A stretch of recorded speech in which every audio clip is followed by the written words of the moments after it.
મારું નામ ફકીર મોહમ્મદ ઇસ્માઇલ રાયસિંહ છે. ભીલંડિયા ગામનું બન્ની વિસ્તારનો અગ્રણી છું. ભીલંડિયા જિલ્લા પંચાયતનું પ્રતિનિધિ કરું છું.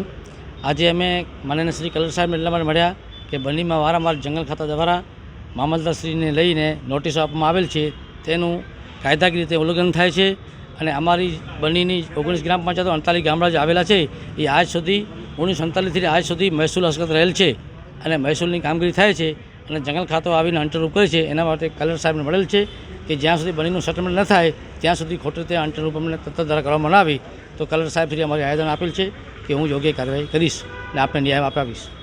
આગળ અમે 8 દિવસનો ટાઈમ છે, છતાં પણ તંત્ર દ્વારા જો અમને નોટિસ આપવામાં આવે છે તો ફરીથી અમે ઉપવાસ આંદોલન કરવા તૈયાર છીએ. સરકાર સુધી અમે રજૂઆત કરશું.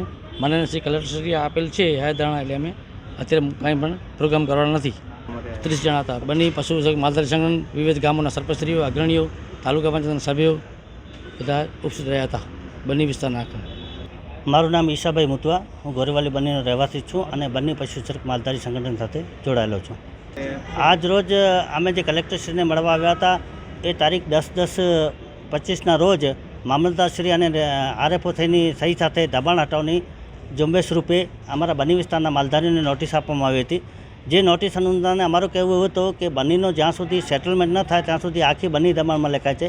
તો એ બન્નીનું સેટલમેન્ટ કર્યા પછી જે જમીનો બાકી રહે એમાં આપ દબાણ કહી શકો છો, પણ હાલ તો બન્નીનો કોઈ નિષ્કર્ષ ન આવતા ત્યાં સુધી કોઈ દબાણની પ્રક્રિયા ગણવી એ પણ એક કાયદાકીય ગુનો છે અને મામલતદારશ્રી મહેસૂલ તંત્ર આપતો. એક તરફ ફોરેસ્ટ ડિપાર્ટમેન્ટ કહેते કે 1955માં બન્ની પ્રોટેક્ટેડ ફોરેસ્ટ છે અને જ્યારે અમે એને કોઈ માંગા આધાર પુરાવા માંગવા જઈએ ત્યારે કે અમારા પાસે કબજો નથી. તો જે કબજો નથી તો એ વિસ્તારની અંદર નોડલ એજન્સી તરીકે સરકારશ્રીએ કઈ રીતે એને કામગીરી આપેલ છે, જેના ઉપરથી બધી કામો રોકવાના અને બધા પ્રયત્નો કરવાના, દબાણ હટાવવાના કામ કરે.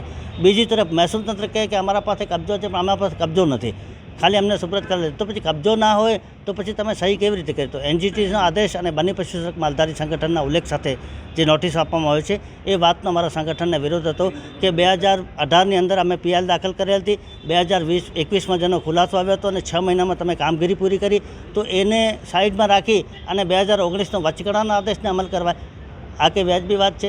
તો એ બધી વાતોને કલેક્ટર સમક્ષ અમે રજૂ કરી અને કલેક્ટરશ્રીએ એવું જણાવેલ છે કે હું તપાસ કરીને સાનુકૂળ નિર્ણય લેવા માટે પ્રયત્નો કરીશ. માં motor driving, safe and sure driving.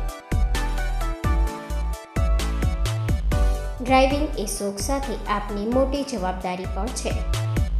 અમારા ઇન્સ્ટ્રક્ટર દ્વારા સચોટ અને સરળ માર્ગદર્શન. આપની રોજની તાલીમની માહિતી મેળવીને શું અધુરાશ છે એના ઉપર પૂરું ફોકસ કરાય છે.